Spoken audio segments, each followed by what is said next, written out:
y a todas. Bienvenidos y bienvenidas a una nueva actividad organizada por la Secretaría de Extensión de la Facultad de Derecho. Hoy tenemos el enorme placer de contar con una disertante de lujo, como todos los lunes. Ahora en breve va a ser la presentación de la doctora Alicia Taliercio. Pero antes de comenzar con la actividad formalmente, quisiera comunicarles que la estructura de la actividad se va a desarrollar como habitualmente lo hacemos los días lunes. Una vez que finalice la exposición de nuestra invitada, van a poder hacer las consultas que consideren pertinentes, enviándolas por chat a donde figura como Secretaría de Extensión, donde el doctor Emiliano Heredia le va a leer las preguntas a la disertante para que las responda.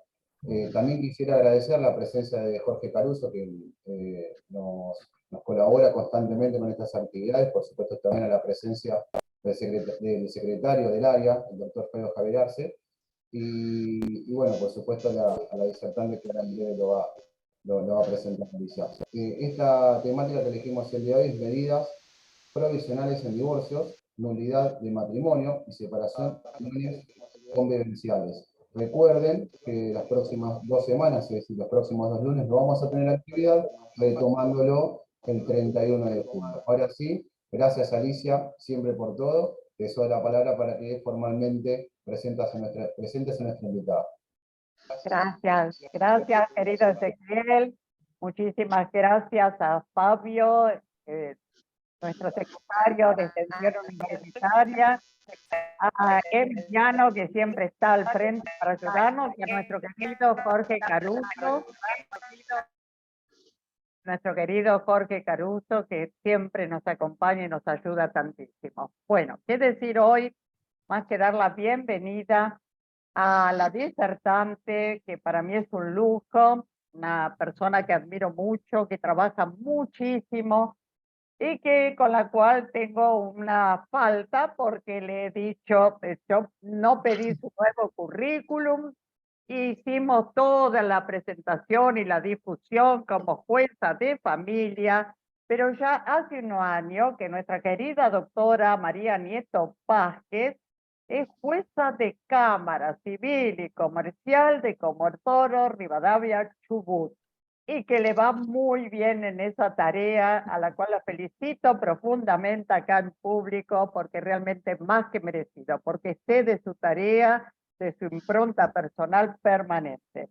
Bueno, a la vez es docente, es autora de muchos trabajos doctrinarios y disertante en temas de familia y procesal, porque ella de procesal está especializada también en derecho procesal.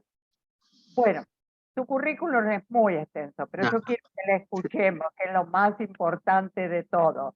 Así que María Marta, agradeciéndote profundamente, acaba de llegar de un viaje, desembarcó hace muy poquito y aquí la tenemos en presencia a través del Zoom, así que muy agradecida.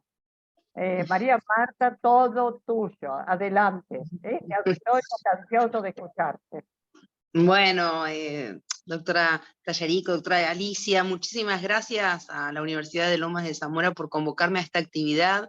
La verdad es que quería felicitarlos a ustedes porque sostener esto ininterrumpidamente durante tanto tiempo habla muy bien de ustedes, porque hay que mantener el interés de las personas, ¿no es cierto?, en capacitarse. Yo insisto siempre que el único camino para aquellos que ejercimos el derecho como carrera, no importa si estamos del lado de la magistratura o de cuál es nuestro rol como operador jurídico, la única manera de poder cumplir con nuestra profesión es la capacitación continua. Así que los felicito a todos los participantes por continuar en estos espacios, pero más a ustedes agradecerles por generarlos, porque también de esta manera, esta herramienta, es lo que si bien nos mantiene lejos, es lo que nos permite, ¿no es cierto?, poder continuar con esto, porque bueno, todos tenemos actividades, compromisos y demás, y no es lo mismo tener que asistir a un evento que poder conectarnos y acceder a información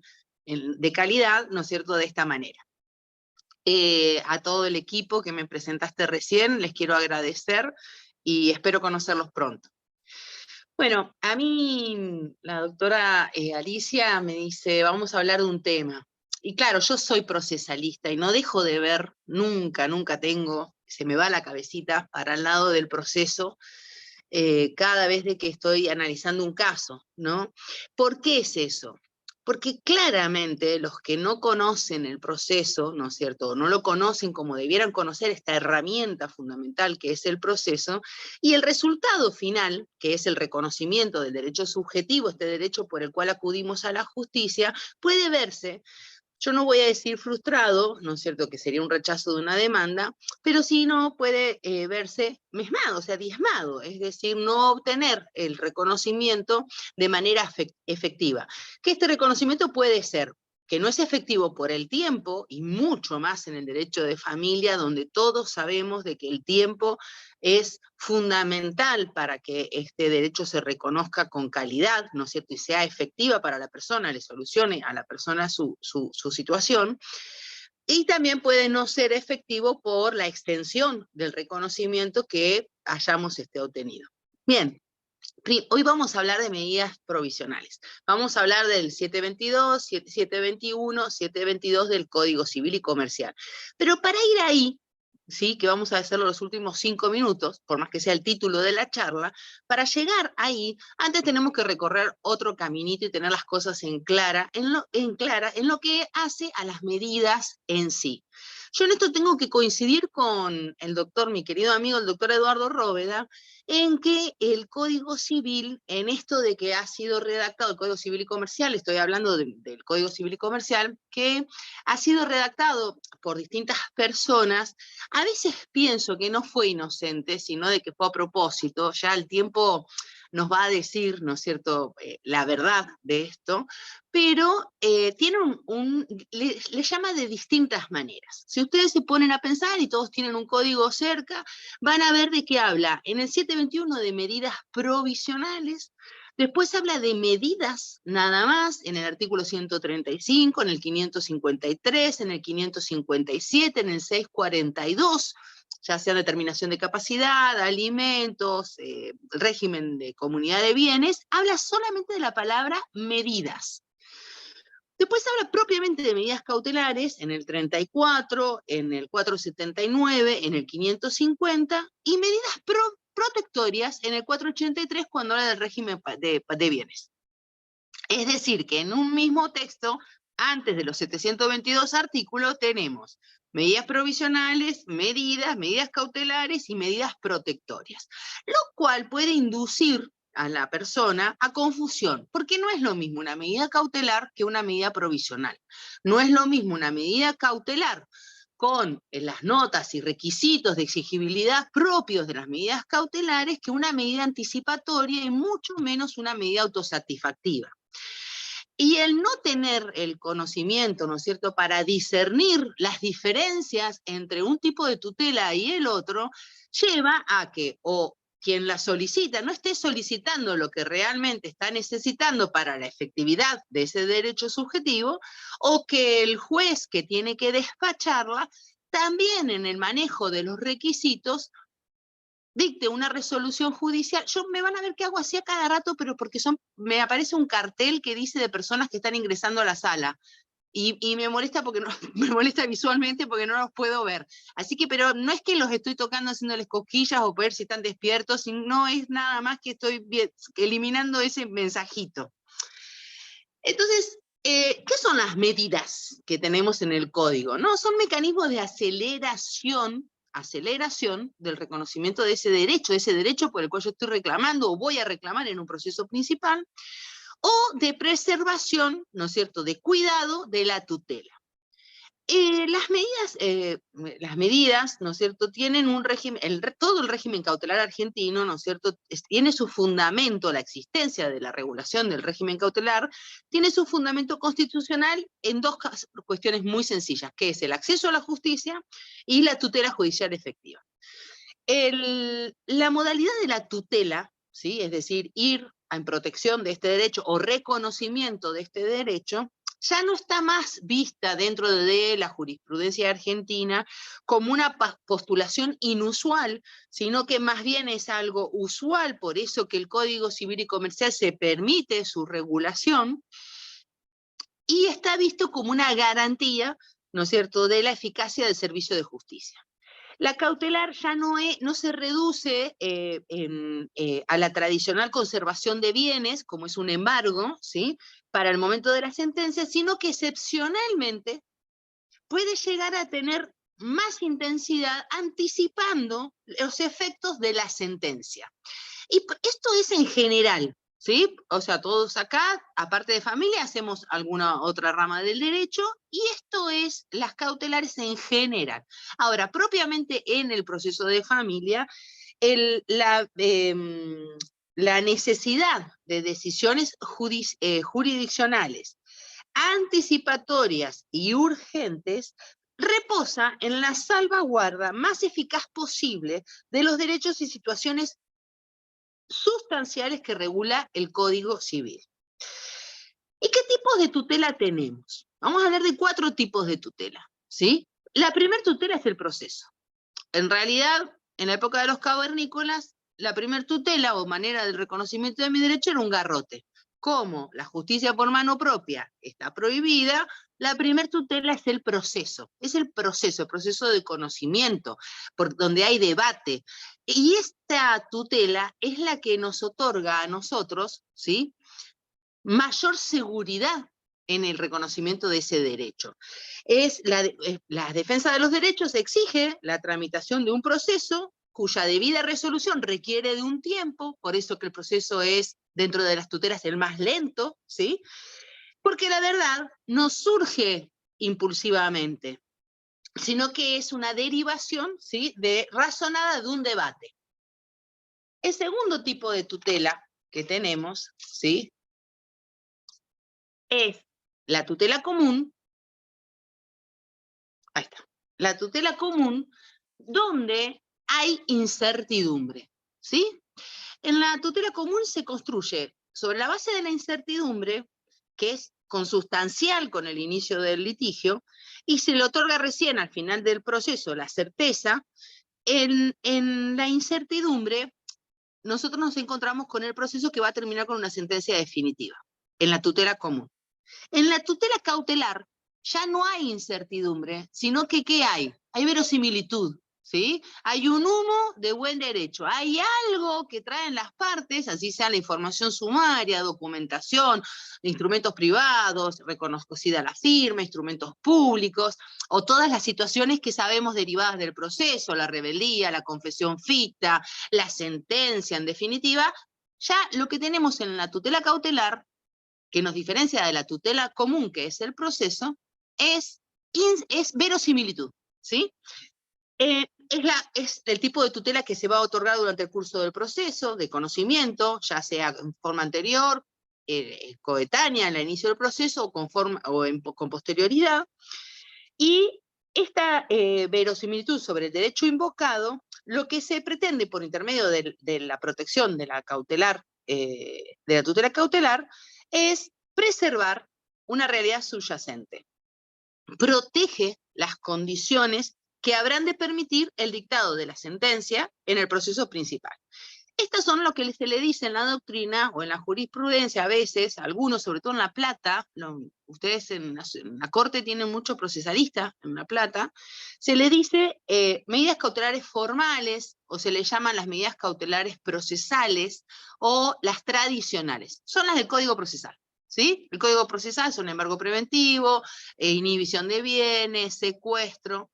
Estas es la tutela cautelar, donde respecto del derecho que estamos procurando preservar, ¿sí?, existe verosimilitud, ¿sí?, un humo de buen derecho. Hay algo que hace que este derecho ya no tenga incertidumbre total, como en el proceso de conocimiento, sino que un humo de buen derecho, de que existe la probabilidad de que este derecho corresponda a su reconocimiento. Después, tenemos lo que se llaman las tutelas anticipatorias, que no son las autosatisfactivas, ¿sí? La anticipatoria. Acá en las tutelas anticipatorias, o que la doctrina las llama medidas materiales, ¿sí?, ya no formales como las del Código Procesal, el derecho lo que existe respecto del derecho, que antes era una verosimilitud, ahora es una fuerte probabilidad, ¿sí? Es decir, cuando yo les decía recién, en base a la intensidad, lo que va aumentando la intensidad es de la certeza del derecho por el cual yo estoy reclamando protección, preservación o adelantamiento. Y acá, ojito, tengan en cuenta lo que vamos a ver después en el 721, 722, del Código Civil, en lo que es en los procesos de familia, divorcio o nulidad de matrimonio. La tutela anticipatoria se otorga también como accesoria a un proceso principal de conocimiento, pero tiene por finalidad adelantar, ¿sí?, rápida y provisoriamente los efectos de la tutela pretendida respecto de la sentencia de mérito. El hecho de que coincida, ¿no es cierto?, el objeto total o en parte o parcialmente con la sentencia definitiva impone un agravamiento en los recaudos, ahí está, impone un agravamiento en los recaudos para su otorgamiento, exigiéndose un plus de la fuerte probabilidad del derecho y el temor de un daño irreparable. Entonces, a los requisitos propios de la tutela cautelar, las tradicionales formales, que son las del Código Procesal Civil, que es, bueno, pero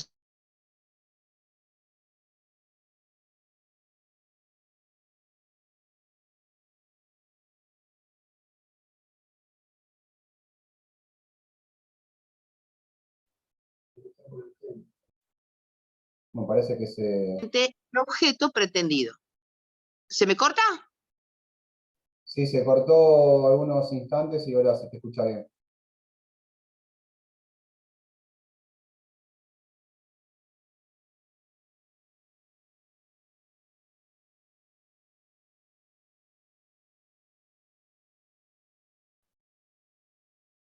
Bueno, vamos a guardar algunos instantes que vuelva la comunicación con la doctora. Ahí creo que...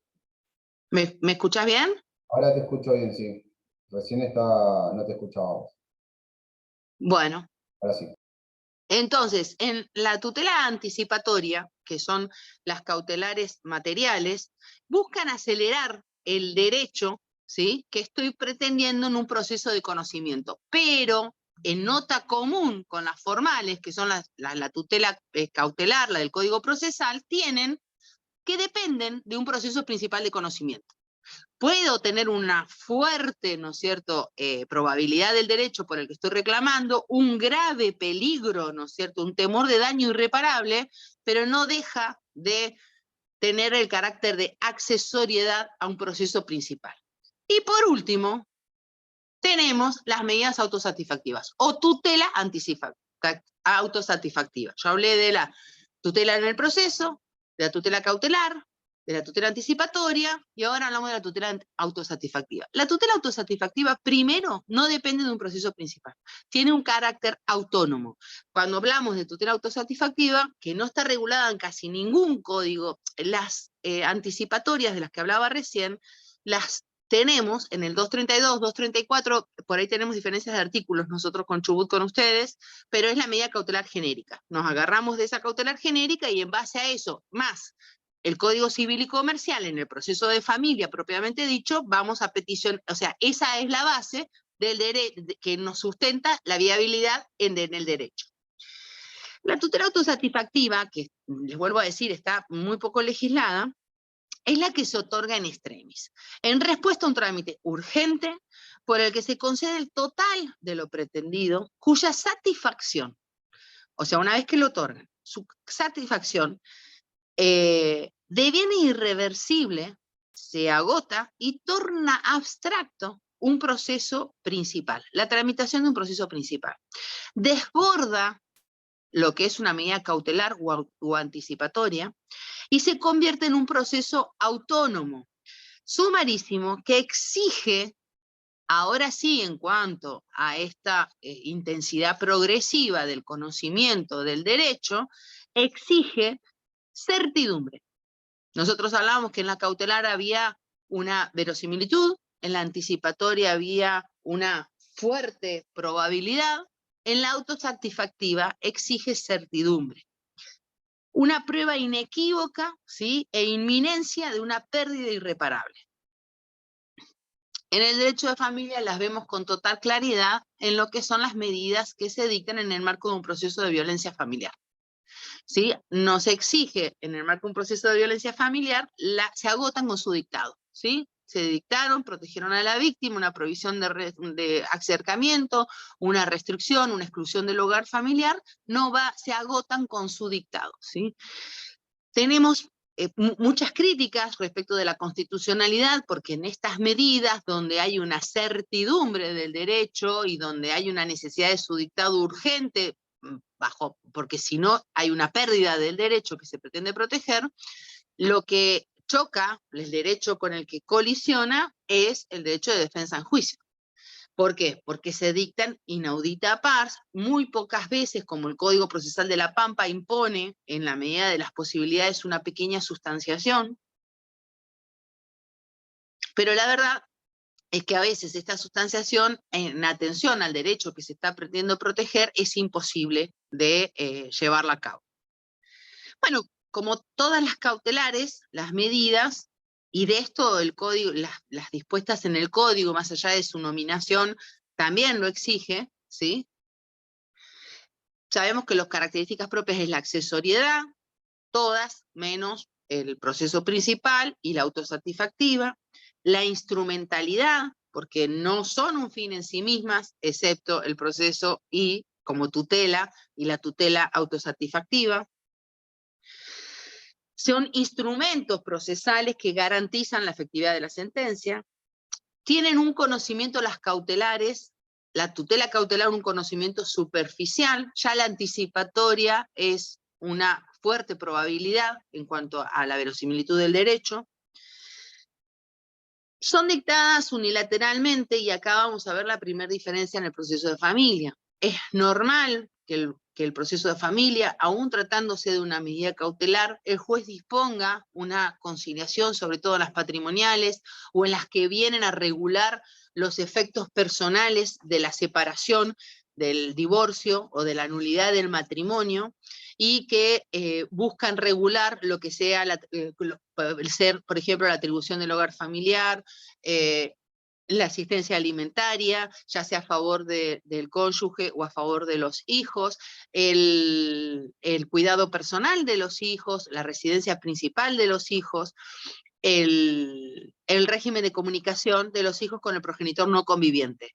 Entonces, respecto de la unilateralidad, es probable que en el proceso de familia cautelar se deje de lado la unilateralidad para así bilateralizarlo y hacer una conciliación o una audiencia, o escuchar a la otra parte con un traslado que, como el proceso que se le da es un proceso sumarísimo, debería ser un traslado de 3-5 días y no más de eso.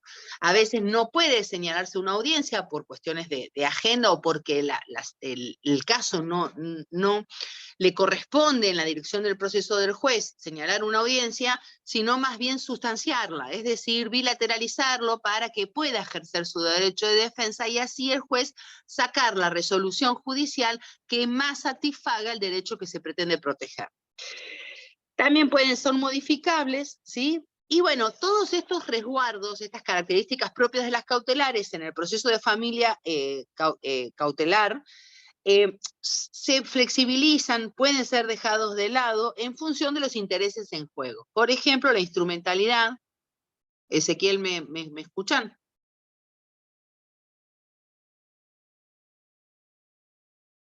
Hola. Sí, escuchamos. Ah, bien, me avisás cualquier cosa, porque por ahí me desaparece. Se escucha claro, ahora se escuchaba bien, perfecto. Bueno. Por ejemplo, de la instrumentalidad, de depender de un proceso principal, por ejemplo, la no sujeción a términos de caducidad, y esto responde ¿para qué? Para que el proceso esté a disposición del derecho sustancial ajustado, ¿no es cierto?, en el peligro. En el conflicto familiar, no es lo mismo que el proceso civil, porque no vamos a buscar vencedores ni vencidos, ¿sí? Lo que vamos a buscar es pacificar el conflicto familiar y acompañar a la familia a que encuentren el nuevo orden, ¿no es cierto?, en virtud de la modificación de las circunstancias, ya sea por la separación o por otras circunstancias. Las cautelares aseguran el derecho y los efectos de la sentencia. En las tradicionales los requisitos ya los dijimos, es peligro en la demora, verosimilitud del derecho y contracautela. ¿Qué es lo que pasa en las cautelares de familia? La verosimilitud del derecho, por lo general, ¿con qué la encontramos acreditada? Con, ¿no es cierto?, acompañar aquellos instrumentos que acreditan, ¿no es cierto?, el vínculo familiar y del relato de los hechos. Es sustancial el relato de los hechos en la demanda cautelar y el tipo de cautela que voy a pretender. Obviamente que tienen también las mismas características de la sumariedad, instrumentalidad y unilateralidad. En el Código Civil y Comercial, después de este panorama que yo les estaba haciendo de los tipos de tutela que tenemos, ¿sí? Si hablamos de el hijo no reconocido, puede pedir alimentos, ¿no es cierto?, provisoriamente al progenitor, o sea, a quien va a demandar al supuesto progenitor, ¿no? Y el juez otorga alimentos provisorios, o a la mujer embarazada le otorga alimentos provisorios, claramente ustedes me van a decir de que estamos en una tutela anticipatoria. ¿Y por qué no una autosatisfactiva? Para ver si entendimos la diferencia. Porque en la autosatisfactiva, las partes que obtuvo los alimentos provisorios antes de iniciar el juicio de filiación, o durante, si se quiere, el juicio de filiación, o la mujer embarazada, va a tener que iniciar el juicio. Va a tener que la mujer embarazada tener el reconocimiento respecto del hijo, y el hijo no reconocido va a tener que tener el reconocimiento mediante un juicio de filiación. Es decir, tienen la nota de la accesoriedad a un proceso principal.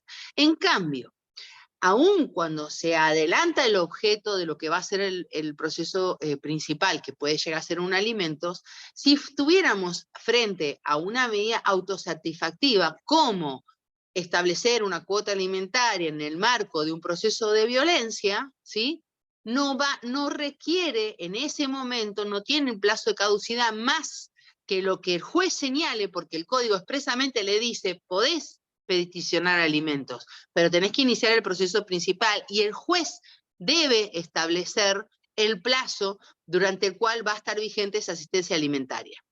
Vencido ese plazo, más allá de la prórroga que se pueda llegar a peticionar, sí o sí van a depender del inicio del proceso principal, ¿sí? Por eso que no son autosatisfactivas, sino de que son anticipatorias, tutelas anticipatorias que se peticionan no solo por estar reguladas en el Código Civil, sino con sustento en el 232 o 234 de las medidas genéricas del Código Procesal. Bien, entonces, el régimen cautelar dijimos que tiene raíz constitucional en el acceso a la justicia efectiva, que es inherente a la función judicial dentro de los límites de la regulación legislativa. El régimen procesal va a contemplar distintos tipos de tutela, la común, la cautelar, la anticipatoria y la autosatisfactiva, y no puede hacerse un manejo promiscuo entre ellas, ni el que la peticiona, ni el juez. ¿Por qué? ¿Qué quiere decir hacer un manejo promiscuo de esto? Miren, la Suprema Corte de Justicia de Buenos Aires tiene un caso en un amparo que es bastante importante, porque ¿qué pasa? El juez, en el uso de las facultades de reconducción del proceso, más sumado al iuria novit curia, más los principios propios que hacen al derecho, en un caso de derecho a la salud, una medida cautelar que se inicia con un amparo de salud contra la obra social IOSE, el juez a la medida cautelar le da trámite en una medida cautelar y le da trámite autosatisfactiva por esta reconducción del proceso, porque la persona necesita un trasplante de riñón, que la obra social no lo reconocía. ¿Y qué pasó? Claro, la persona recibió el trasplante por la autosatisfactiva, recibió el trasplante de riñón y se olvidó de su proceso principal, que era el amparo. Pero al amparo nunca nadie le había puesto fin.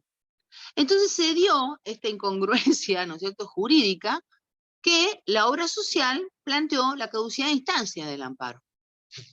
Entonces todos decimos, bueno, ¿y qué hacemos si el amparo se dicta una sentencia que pierde la parte que lo peticionó? Le sacamos el riñón y se lo volvemos a poner, se lo sacamos, lo convertimos en una obligación de dar sumas de dinero.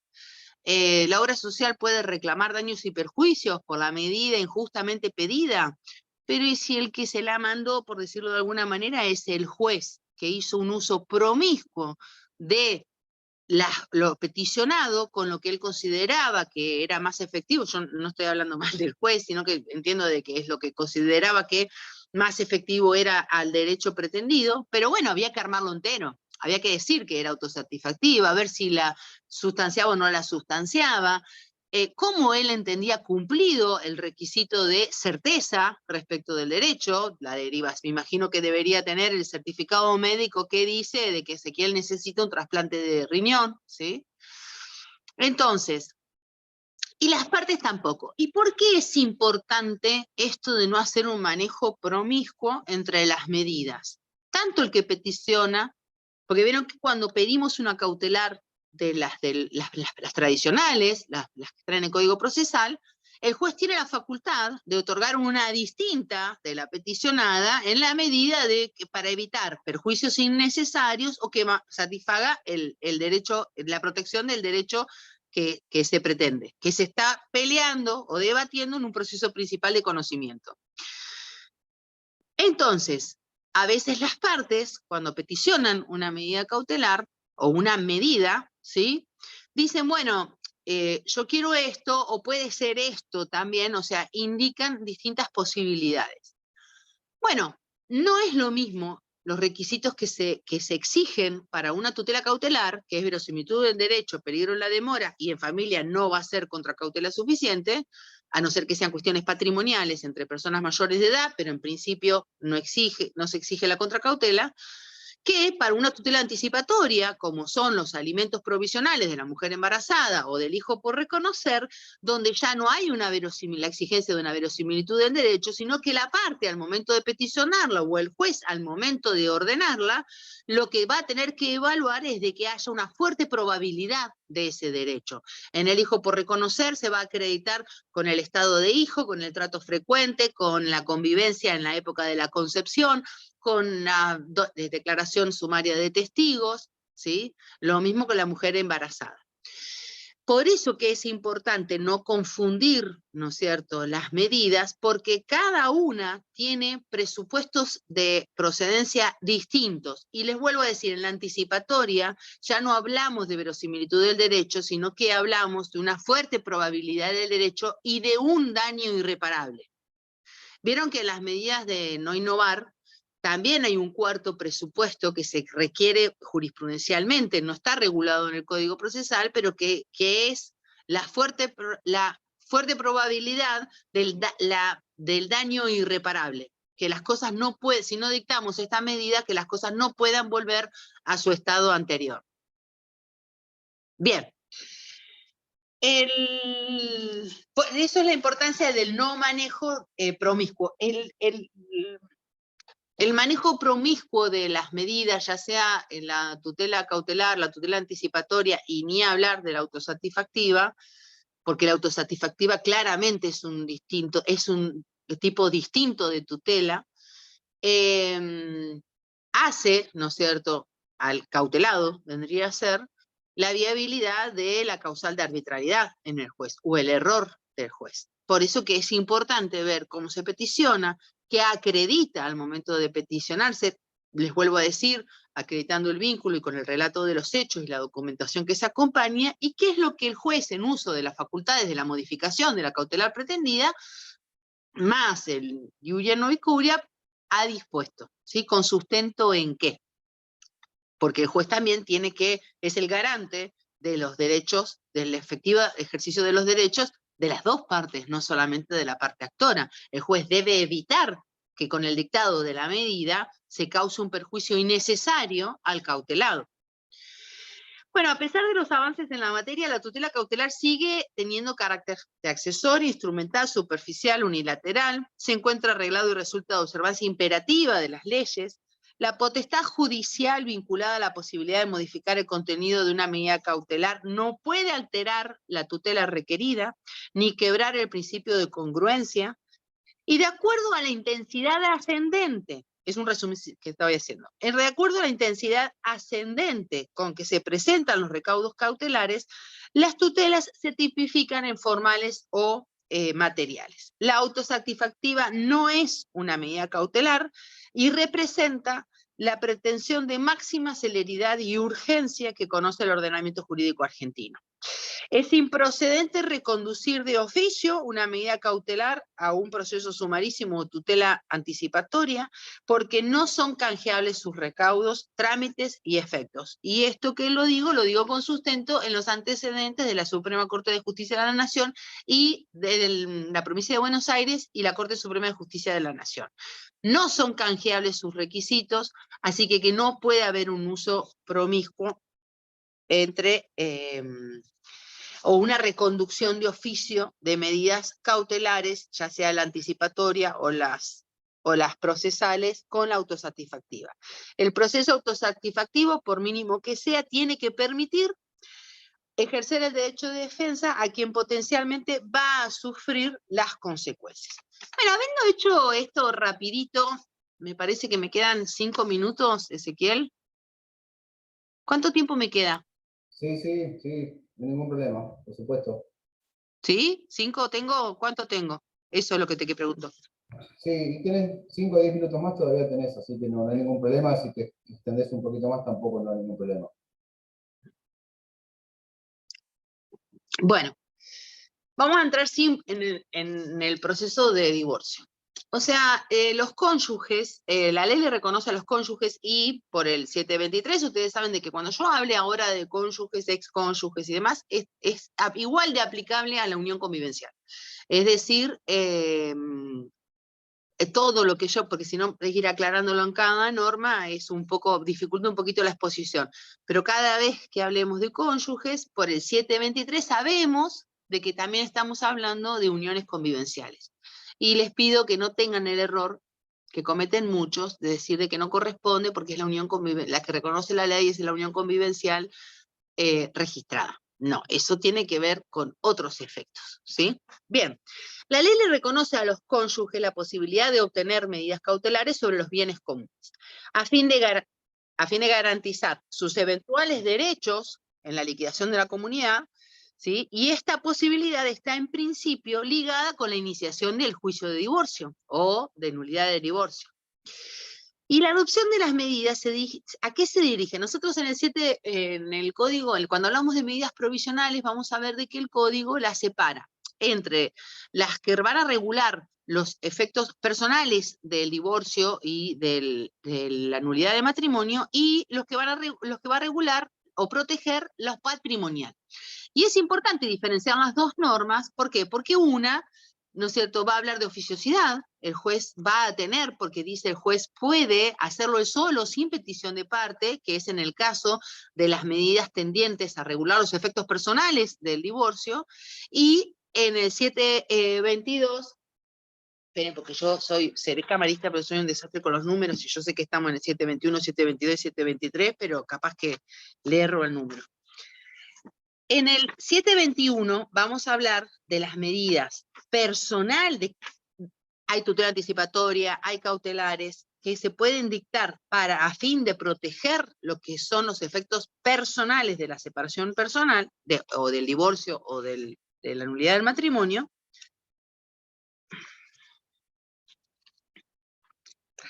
Y en el 722 lo que vamos a tener son las que tienen, claro, 721, que son las relativas a las personas, y en el 722 las relativas a los bienes. La gran diferencia entre uno y otro tiene que ver, primero, la oficiosidad respecto de las que van a regular las cuestiones personales, y la segunda, a pedido de parte. También, ¿no es cierto?, el tema de la caducidad, el tema de la necesidad de interponer el proceso principal, ya si las medidas están peticionadas con anterioridad al inicio del divorcio o con anterioridad al inicio de la nulidad del matrimonio, el juez va a disponer, ¿no es cierto?, de que estas medidas rigen por determinado tiempo, ¿sí?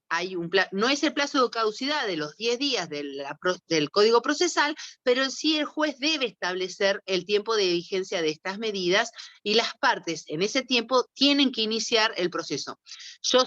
No sé si en Buenos Aires, no estoy segura, pero en algunas provincias la mediación previa es obligatoria y entonces se ha generado cierta jurisprudencia referente a que si el inicio es del proceso judicial o con la instancia de mediación alcanza. Claramente, si la instancia de mediación sirvió, o sea, alcanzó, las partes mediaron, o sea, conciliaron sobre estos efectos personales o los efectos patrimoniales y no hay necesidad entonces de iniciar el proceso principal en el plazo que haya determinado el juez. Igualmente, aún en el supuesto de que la parte no inicie el proceso en el tiempo que le dijo el juez, por ejemplo, doy la atribución del hogar familiar por el término de 6 meses a Ezequiel, ¿sí? A cambio de que Ezequiel pague el 50% de un alquiler que lo determino con lo que tengo acá en 50.000 pesos por mes. Bueno, a los 6 meses Ezequiel no se va de la casa, ¿sí? No quiere decir de que y no inicia el proceso de divorcio, ¿sí? No quiere decir que automáticamente cae la vigencia de esa medida cautelar. ¿Por qué? Porque estamos en un proceso de familia. Sí hay una verosimilitud del derecho en la otra parte para decir, señor juez, las medidas tienen un plazo de vigencia, un plazo de caducidad, no lo cumplió, no inició el proceso principal, ¿sí? Entonces puedo reclamar más yo, ¿no es cierto?, con más fuerte mi derecho. Pero no quiere decir, porque la justicia de familia no va a intervenir para agravar la situación familiar, ¿sí?, sino que va a intervenir para pacificar el conflicto y ayudar a las partes a encontrar el nuevo orden en sus vidas. En respecto de las patrimoniales, las del 722, lo que buscan es proteger la integridad del patrimonio conyugal, ¿sí? Y garantizar los derechos que pudieran corresponderle a los cónyuges en la liquidación, tanto en la partición de los gananciales como de las eventuales recompensas. Se admiten con criterio amplio, ¿sí? Y solo se exige contracautela en las que son exclusivamente patrimoniales y entre personas mayores de edad y plenamente capaces. Si no, no se exige contracautela. Ahora, si ustedes leen bien el texto de la norma, no solamente nos van a servir las medidas que están allí dispuestas respecto, ¿no es cierto?, de los eventuales derechos y proteger los derechos ante la liquidación de la comunidad de gananciales o el derecho de recompensa, sino que también nos sirven para el que esté preparando un juicio por compensación económica. Porque si ustedes leen el tipo de cautela o de medidas que pueden disponerse, muchas tienen carácter informativo. De hecho, si lo miran, están allí contempladas en el 722 lo que vendría a ser la intervención judicial, ya sea la devedor o el informante. Obviamente que en ese caso, estas medidas provisionales, ¿sí?, lo que en algún caso va a implicar una tutela anticipatoria. ¿Por qué? Porque yo voy a obtener a través del 722 información para mi proceso de compensación económica o mi proceso de liquidación de gananciales, que lo estoy haciendo a modo de prueba anticipada de lo que vendría a ser en el proceso de conocimiento. Por eso de que me parece de que el nombre que le buscaron, provisionales, es perfecto, porque no son cautelares, no son medidas de prueba anticipatoria, no son pruebas de tutela anticipada, no son autosatisfactivas, ¿sí? Entonces quizás el término que más refleja, ¿no es cierto?, qué son, es de hablar de medidas provisionales. Alcanzan los bienes gananciales al 100% si se trata de bienes de capital y un 50% cuando son muebles, títulos o valores y pueden dirigirse las medidas provisionales del 722 aún contra bienes propios del otro cónyuge, ¿sí? De uno de los cónyuges siempre, y acá hay un recaudo propio, siempre que se pretenda asegurar la percepción de créditos o recompensas a favor del solicitante. Este es el caso del cónyuge titular de acciones en una SRL, en una sociedad anónima, ¿no es cierto?, donde las acciones son bienes propios del otro cónyuge, pero las utilidades que han de devengarse o que han de liquidarse al final del ejercicio son gananciales, entonces busco proteger la ganancialidad, ¿no es cierto?, de esas utilidades. No vamos a discutir a través de las medidas provisionales la naturaleza del bien, si es propio o es ganancial, si es propio, si es ganancial de administración de uno de los, sino lo que vamos a buscar es proteger, ¿no es cierto?, mis eventuales derechos ante las recompensas o la liquidación de la comunidad de bienes. Hay medidas de identificación y de información.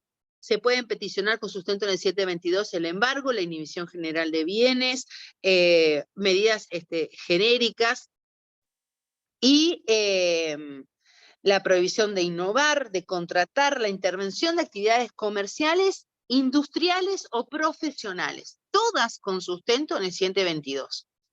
Obviamente que yo voy a tener que acreditar la existencia de los presupuestos de viabilidad de cada una de estas medidas que estoy peticionando, ¿sí? En sustento de 722, pero cuando voy a una tutela cautelar como la inhibición general de bienes, yo tengo que acreditar no el 722, sino que tengo que acreditar los presupuestos de admisibilidad de la cautelar de no innovar. Siempre son provisionales, porque se establecen por un plazo de duración, pueden modificarse, van a depender del proceso principal, tiene que iniciarse el divorcio o la nulidad del divorcio, o la separación de la unión convivencial, y pueden ser dejadas sin efectos o prorrogados si subsisten las circunstancias que le dieron origen. En las medidas cautelares, ¿no es cierto?, la finalidad es asegurar el resultado del juicio. Y los requisitos son la verosimilitud del derecho, el peligro grave o inminente, la contracautela, requieren de un juicio posterior y un plazo de caducidad. Las medidas provisionales del 7, 21, 22 y 23, la finalidad ya no es asegurar el resultado de un juicio, sino regular las relaciones personales entre los cónyuges y los hijos o proteger el patrimonio ganancial. Y los requisitos es la verosimilitud del derecho de la pretensión, la urgencia por vulneración de un derecho fundamental, una bilateralidad acotada, no tienen en algunos casos plazo de caducidad y pueden peticionarse antes o concomitante con la demanda principal.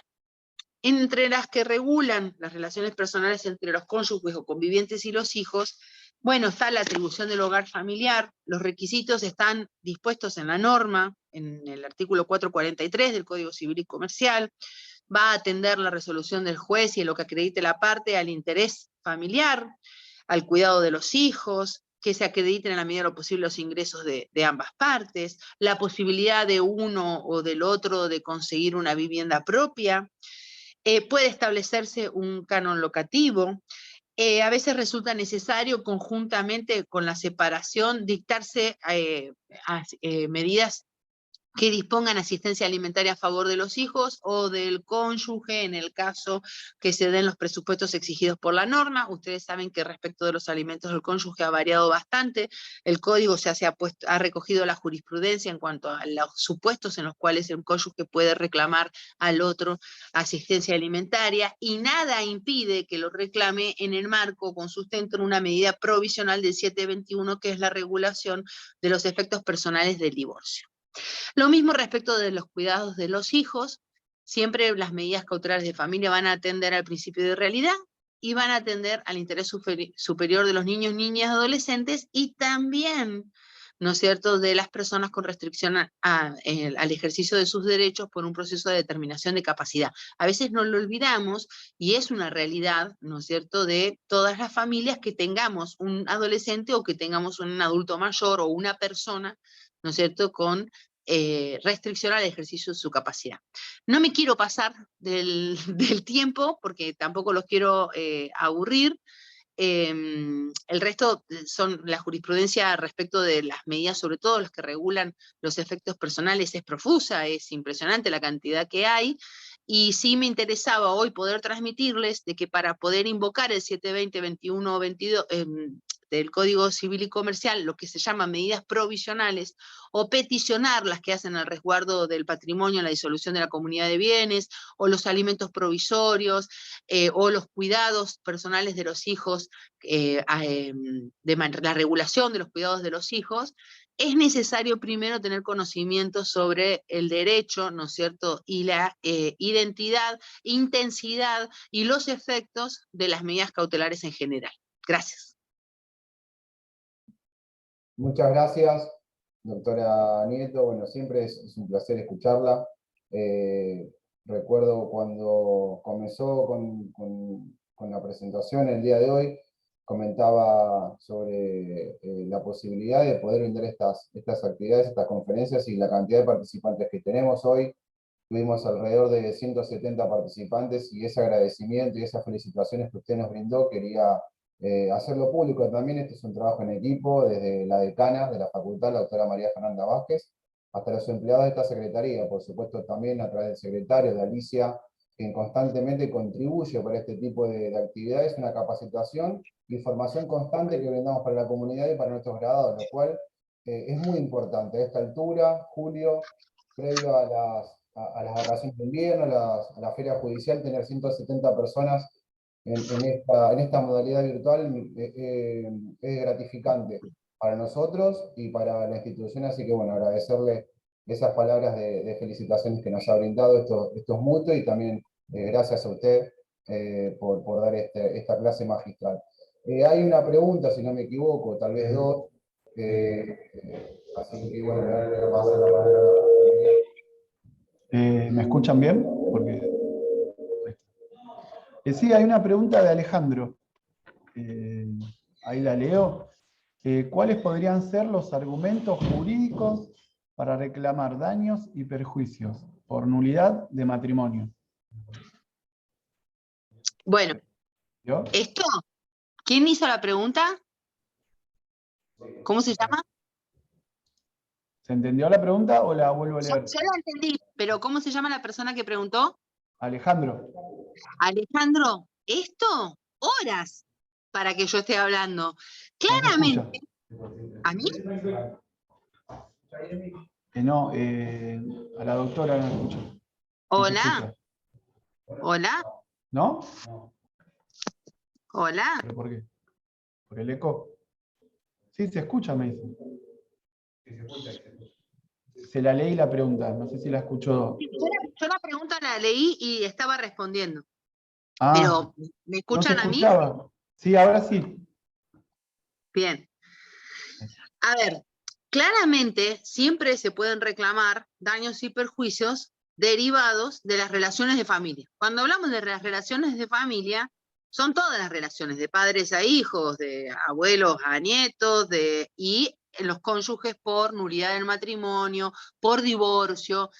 Pero el origen del daño y perjuicio no es el divorcio o la nulidad del divorcio, o la nulidad del matrimonio. Vos ahí tenés que reclamar, ¿no es cierto?, en el marco de un proceso de daños y perjuicios, donde vas a tener que acreditar el injusto, la responsabilidad, vas a tener que ir, ¿no es cierto?, a las normas propias de la responsabilidad civil, no a las de familia. Lo que vos vas a poder peticionar, ¿no es cierto?, son las cautelares genéricas, y dar fundamento, si vos dentro de las cautelares lo que pretendés es una de 721, 722, porque estas son propias para el proceso de divorcio y para el proceso de nulidad del matrimonio, no son propias de responsabilidad civil. Entonces, vas a tener que acreditar, ¿no es cierto?, de que vas a iniciar un proceso de daños y perjuicios, si se quiere, pero antes vas a haber tenido que iniciar el de divorcio o el de nulidad de matrimonio. Es decir, vos ahí estás en presencia de 3 procesos. No sé cómo es Buenos Aires, si permite el reclamo de daños y perjuicios dentro de los procesos de familia. Claramente la jurisprudencia nacional, como le da autonomía al reclamo de daños y perjuicios derivados de relaciones de familia y tiene prueba propia y acreditar la teoría de la responsabilidad, exige la tramitación de un proceso autónomo. Vieron, por ejemplo, en el juicio, se da el ejemplo más clásico, es en el juicio de filiación, ¿no es cierto?, reclamar daños y perjuicios por el no reconocimiento de parte del progenitor. Bueno, es raro que se acepte que tramiten conjuntamente, porque la ley, aparte del Código Civil, expresamente impone la obligación de que el proceso de alimentos, por ejemplo, o el proceso de cuidados personales, tramiten no conjuntamente con ningún proceso que pueda demorar su sustanciación. No es una cuestión arbitraria, es que el proceso de responsabilidad civil reclama la acreditación de más presupuestos que da su procedencia y que llevan mucho más tiempo y atenta contra el plazo razonable de un proceso de familia. Entonces, podés pedir medidas, pero vas a tener que iniciar el proceso al cual acceden estas medidas del 720, 21 y 22, que es el divorcio o la nulidad de matrimonio. Hay otra pregunta que es desde un celular, pero bueno, se llama Luis, el alumno. Dada su experiencia, ¿cómo ve usted las separaciones? ¿Las separaciones se multiplicaron? ¿Y en qué medida con conflictos o de común acuerdo? Pregunta Luis. Luis, yo vivo en Comodoro Rivadavia, Chubut.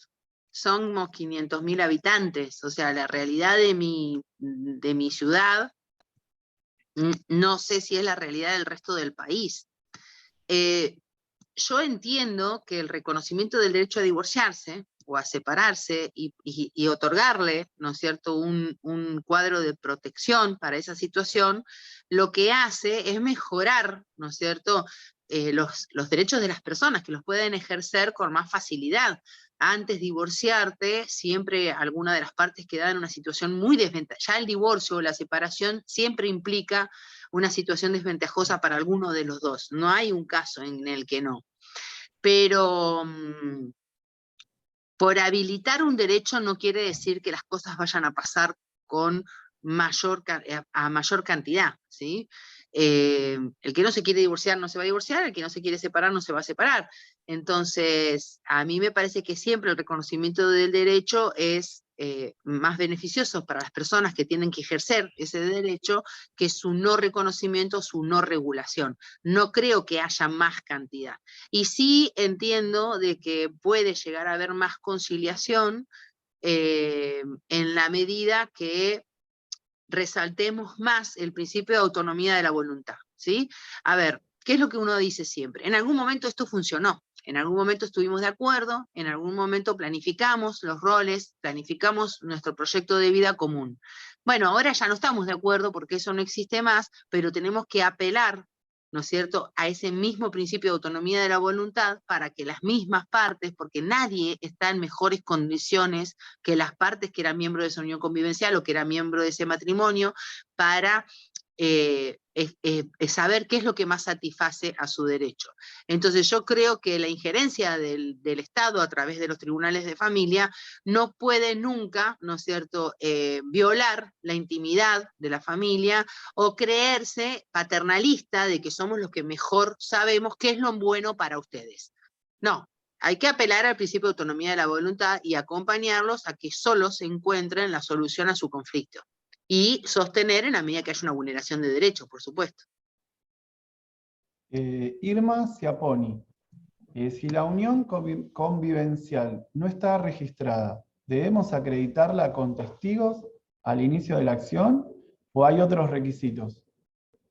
Claro, o sea, si está registrada, la prueba de la unión convivencial es el registro. No, nos olvidamos, tenés un instrumento público. Si no está registrada, o sea, es una unión convivencial, de hecho, tenés que acreditar la existencia de la unión convivencial, pero depende el tipo de medida y lo que vas a pretender en la intensidad que lo tenés que acreditar.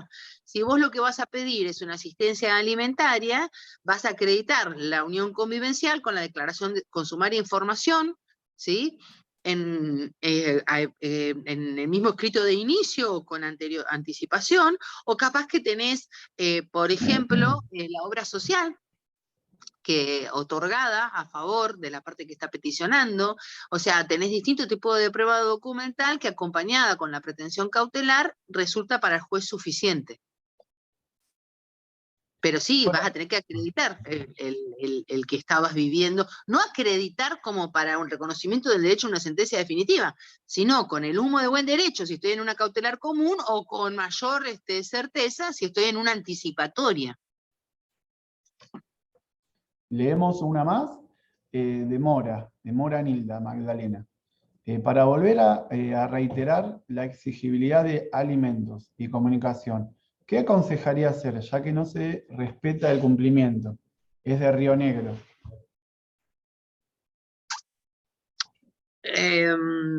O sea, ya tenés en el supuesto, a ver si lo entiendo bien, me parece de que ya tiene otorgado, ¿no es cierto?, cuidados y alimentos, y ante el incumplimiento pregunta cómo reiterarlo. Bueno, ante el incumplimiento estás en un incumplimiento. O sea, las medidas, la resolución judicial, mientras que no se modifique, está vigente. No necesitas volver a pedir para que reediten la resolución judicial. Lo que tendrías que buscar son los mecanismos para la compulsividad de la ejecución de esa medida. Es decir, cómo vas a ejecutar esa medida aunque sea provisoria. Con astrentes, con inscripciones en el registro de alimentantes morosos.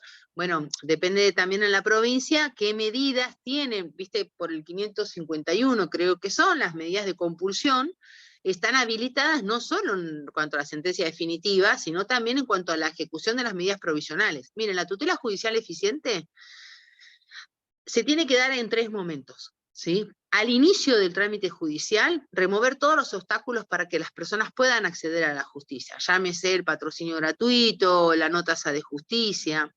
También se tiene que dar en un momento que es durante toda la sustanciación del proceso. Entonces ahí vamos a hablar de economía procesal, ahí vamos a hablar de oralidad, de concentración de actos jurídicos procesales, ¿sí?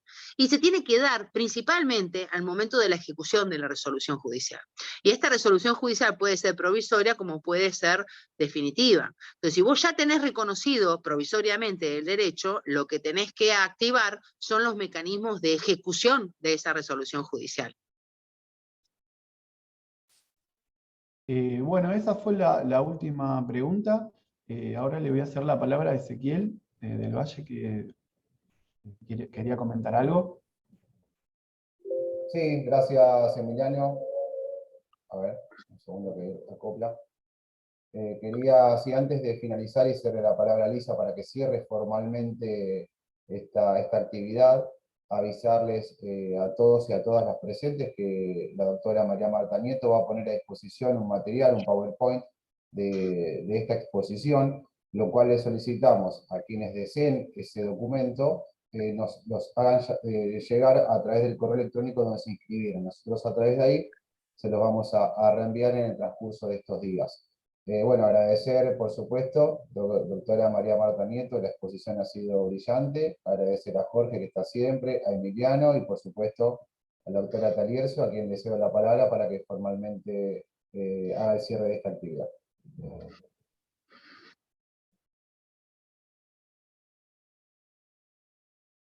Alicia, no, a ver, fíjate ahí si puedes abrir.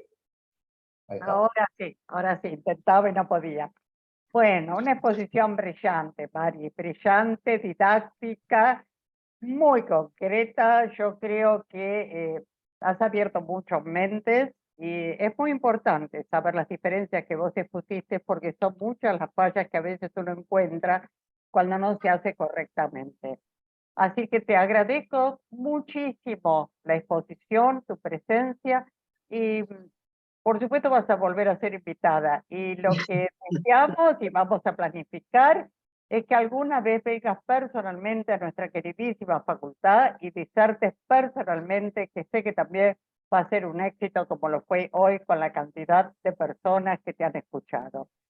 Gracias, María Marta. Muchas gracias, Alicia. Muchísimas gracias por invitarme. Vamos a seguir haciéndolo. Y el aplauso de todos, que realmente estuviste fantástica, muy didáctica. Gracias. No, Bueno, muchas gracias a ustedes. gracias.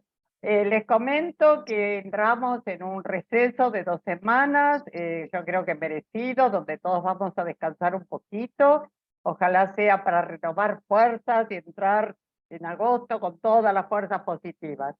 Pero el 31 de julio, que es el último día de este mes, vamos a iniciar, como cae en lunes, vamos a iniciar las jornadas nuevamente, y esta vez el invitado es el doctor Marcos Córdoba, que también ya ha estado en algunas oportunidades con nosotros. Ustedes saben que él es el decano en la Facultad de Derecho y Ciencias Políticas de la Universidad Abierta Interamericana, y recientemente, y esto lo quiero comentar porque es algo que enorgullece, que profesores doctrinarios argentinos sean galardonados. ¿Se acuerdan que él había sido galardonado en Italia?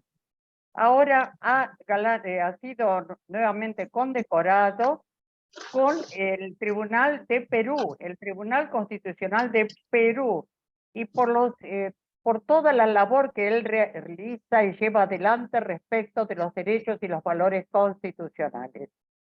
Él nos va a hablar de un tema muy interesante, por lo cual los invito expresamente a todos, que miren que está un poco relacionado con lo que decía hoy María Marta, ¿no? Es el incremento en la autonomía de la voluntad en las relaciones de cohabitación. Va a ser un tema muy interesante. Alguien hoy preguntó si había más divorcios. Yo creo que lo que hay son menos matrimonios, no se enojen, pero creo que lo que desciende son los matrimonios, no tanto los divorcios. Así que bueno, vamos a ver qué pasa con la cohabitación, cuál es esa autonomía de la voluntad y a dónde nos lleva las mismas. Mis queridos, los espero con el cariño de siempre para el 31 de julio a las 16 horas acá. Este beso es para todos y cada uno de ustedes. Desearles felices vacaciones de invierno, a disfrutar y a reponer energías. Gracias, María Marta. Gracias, mi querida. Chao a todos. Gracias por escucharme.